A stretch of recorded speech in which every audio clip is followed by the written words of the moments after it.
Yo, what's up, Trey TD23 back in with another video. Going to be talking about some rumors, just some stuff that, also a couple things that happened last night in the NBA. I'm going to start off with that. The LA Clippers came back from 35 down against the Washington Wizards, which was just absolutely insane. I still got to go back and watch it, but it was just completely insane. I watched a little bit of the beginning. It was a blowout, so I turned it off, and then by the time I looked at the score again, they came back and they pretty much won. Or they were still down by like 7, so I'm like, I'm not even gonna bother watching. But they won. They came back and won. I saw Luke Kennard hit a game-winning three. He also hit a three from the logo. They were down 7 with like 20 seconds left or something, and they won. So I really do want to go back and watch that. I'm not gonna watch the entire game to its entirety. I'm gonna watch a condensed version. I gotta watch a condensed version of some of the games last night, and then yeah. So I got some topics I do want to talk about. First thing, I'm going to be talking about some John Wall rumors. So I saw the Clippers and the Miami Heat are interested in John Wall. I like that for both sides. It gives the Clippers a what is it called? Blah, blah, blah. I can't think right now. Like a playmaker, like a like a Chris Paul type player. I mean, obviously John Wall is not as good as Chris Paul, but it gives them a play initiator, an offensive, just someone that can set up your offense. I can't think of the name right now, but literally just someone that can set up your offense, get everyone involved, and sometimes score if he needs to. So who's going to the Clippers or the Miami Heat? Not too bad. I do enjoy either one of those. Either John Wall coming off the bench or just have Kyle Lowry coming off the bench. Or if you have to get rid of Kyle Lowry to get John Wall, if John Wall doesn't go into the buyout market. I like it for either team. I mean, especially for the Miami Heat, that just gives them another point guard defender. And if they get John Wall, it's going to be a lot of guards, because they got Kyle Lowry, Tyler Hero, Duncan Robinson. They're already going to have Victor Oladipo off the bench. They're going to have Max Struss. They have Gabe Vincent. And then if you get John Wall, that's 7 guards. That's a lot. That's a lot of guards. And for the Clippers, it's just a defender. You can have John Wall run the 1, PG 2, Kawhi 3, whoever's at the 4, and then Zubac or Serge Ibaka at the 5. And then you got Reggie Jackson to run the bench with Luke Kennard. Or you can have John Wall come off the bench. I don't think they trade for him. I think if John Wall goes to the buyout market, either one of those teams can get him. So that's interesting. And then it's John Wall for Russell Westbrook.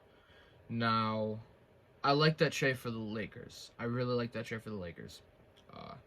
John Wall's a better defender at this point in his career. I'd say at this point I'd say he's a better shooter. More effective. Most definitely. Maybe not a better player, but a better shooter, better defender, and more effective. Because John Wall takes some dumb shots. John Wall will pass the ball. He doesn't have to score. He will pass the ball. Westbrook feels like he wants to get a triple-double. John Wall wants to win, and he wants to play. And people are saying that John Wall hasn't played for the Rockets this year. Why is that? Well, if you knew what was going on, you wouldn't be saying all that stuff. They're holding him out because they want to tank, and they want to... what is it called? They want to elevate their young players. They want their young players to play. And with John Wall, they thought with John Wall they'd get a few extra wins. He would definitely help out Jalen Green and Kevin Porter Jr. get shots. He could probably help Kevin Porter Jr. with his point guard play, because he can mentor him without really taking anything. I mean, he'd take some away because he'd get minutes. But he'd help Jalen Green, because Jalen Green's been struggling. And then he'd help Kevin Porter Jr. So it's really been weird with what the Rockets have been doing. So it's just weird. Another rumor for the Eastern Conference, James Harden to the Philadelphia 76ers. James Harden came out and said he has been unhappy living in Brooklyn and dealing with the Kyrie Irving situation. I understand it. I completely understand it. He's only playing away games, and he can't go to Toronto, and he can't play in New York. Those are 2 teams that, if the Toronto Raptors and the Knicks make the playoffs, those are teams you can play in the playoffs, and then Kyrie Irving will not be there at all. unless he gets vaccinated or unless they change the mandate, which I don't think Toronto will not, and New York, they said there was a possibility. I don't know how far that went, but there's always a chance at something happening like that, and it's very interesting. James Harden said he wants to play in Philly next year if nothing changes with Kyrie Irving, and that will screw over the Brooklyn Nets because they traded Karis LeVert, they traded Jared Allen, they traded Taurean Prince, they traded a bunch of players, and now Jared Allen's pretty much an all-star. Karis LeVert has struggled in Indiana. Taurean Prince has been a decent wing player for the Minnesota Timberwolves, and they gave up a bunch of picks. No, they got back a bunch of picks. But yeah, that's very, very interesting. If James Harden leaves, they traded for James Harden for what, 2.5 years? Or 1.5 years and didn't get a championship out of it, didn't even make it to the conference finals? That's an L. That's terrible. The Nets do not want to lose James Harden. So they better figure out something to do with Kyrie Irving. And I'd assume that it'd be a sign and trade. They'd trade James Harden for Ben Simmons. That's just something I would assume would happen. And if that's the case, then I'm fine with it. Because Ben Simmons can play make, he can play defense, he can play point guard. It don't matter. Kyrie Irving can play the 2, Durant can play the 4, Joe Harris can play the 3, and then Aldridge can play the 5, and they can just pick and pop. It don't matter. It'd be pretty interesting. I think it would be a Ben Simmons for James Harden sign and trade. But that's just my opinion. I think that's what it would be. Jason Tatum has been on an absolute tear. Tatum's been averaging about 38 points per game, 8 rebounds, about 7 assists. He's just been amazing for the Boston Celtics. They just busted the Kings, and I forget the other team that they just beat, that he dropped 51 on. It might have been the Wizards. I think they just beat the Wizards a few days ago, and he had 50. So Jason Tatum's been on a decent tear the past few games.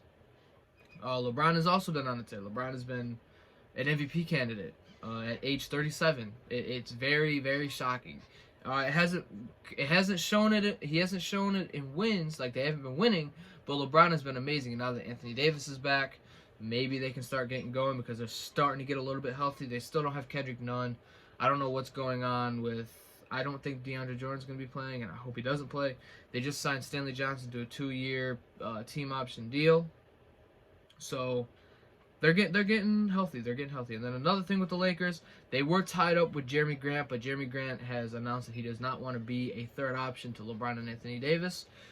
So with him saying that, I assume he would not want to come to Chicago because he'd be behind Levine and DeRozan. Some nights he'll be behind Vucevic, and some nights he'll be behind Kobe White. So I assume he will not want to play the third, fourth, maybe even sometimes fifth fiddle in Chicago. And then if he doesn't want to be the third option, behind LeBron and Anthony Davis, definitely would not want to be third option behind Levine and DeRozan. So that's something that I saw. And then another thing with the Lakers, they have offered teams Taylor Horton-Tucker, Kendrick Nunn, and a first-round pick, and they have not gotten any interest. Now, the first-round pick is until 2026, 2027.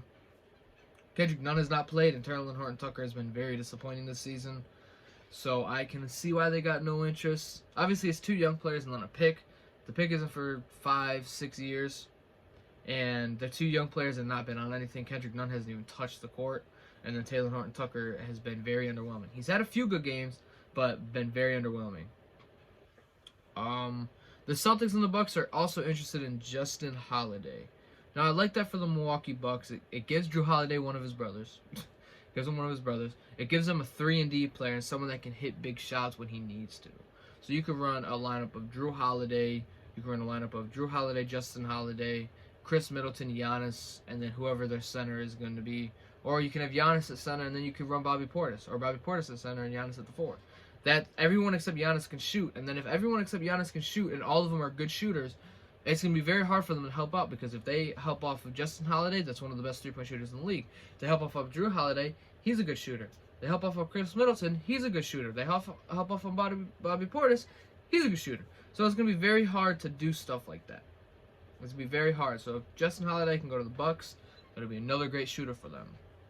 And then for the Boston Celtics, I also like it. Gives them a shooter. Someone that Dennis Schroeder, Marcus Smart, Jason Tatum, Jaylen Brown can throw it out to, and he can hit a shot. He's shooting 40-some% from from the three, and he can also defend a little bit. He's also he's above average defender, so I'm not mad about it. Joel Embiid has been amazing. Been very, very amazing since, I want to say, since he came back from health and safety protocol, which was like a month and a half ago. He has been amazing. Without him, the 76ers are a lottery team. So I think Embiid should be definitely an MVP candidate. Definitely should be an MVP candidate. And that's it. Joel Embiid. Joel Embiid and Giannis, man. Joel Embiid and Giannis, and Jokic is definitely up there. Chris Paul's probably up there now. LeBron's probably going to be in the mix now. DeRozan might have fallen out because the Bulls have been losing, but we ain't got to talk about that. And then my second to last thing, because I do want to talk about the Bulls real quick, Victor Oladipo's return. Now, there's speculations saying that he's going to be back sometime in February. Now, like I was saying, I do like that. It's a defender. He hasn't been the all-defensive player that he was his first or second year in Indiana, but he's still a quality defender. Still hits some shots. Still can ball handle. So it'll be interesting to see how that goes. And then with the Chicago Bulls, Alex Caruso out 6 to 8 weeks. Lonzo Ball out 6 to 8 weeks. Derrick Jones Jr. out 6 to 8 weeks. So we got 3 key players out 6 to 8 weeks. Now, man, it's going to be a struggle. Definitely going to be a little bit of a struggle the next month and a half to 2 months, but it happens. We're getting hit with injuries now. I'm happy we're getting hit with injuries now rather than at the end of the season, because they'll be back a few weeks before the season ends. Can get right back in the mix. I don't think we'll fall out of the playoffs because we still got 3 quality. We got 2 All-Stars and 1 player that can't be an All-Star in Vucevic. So I don't think we'll fall completely out, but I don't think we're gonna have home court advantage. But yeah, so that's gonna be the end of this video.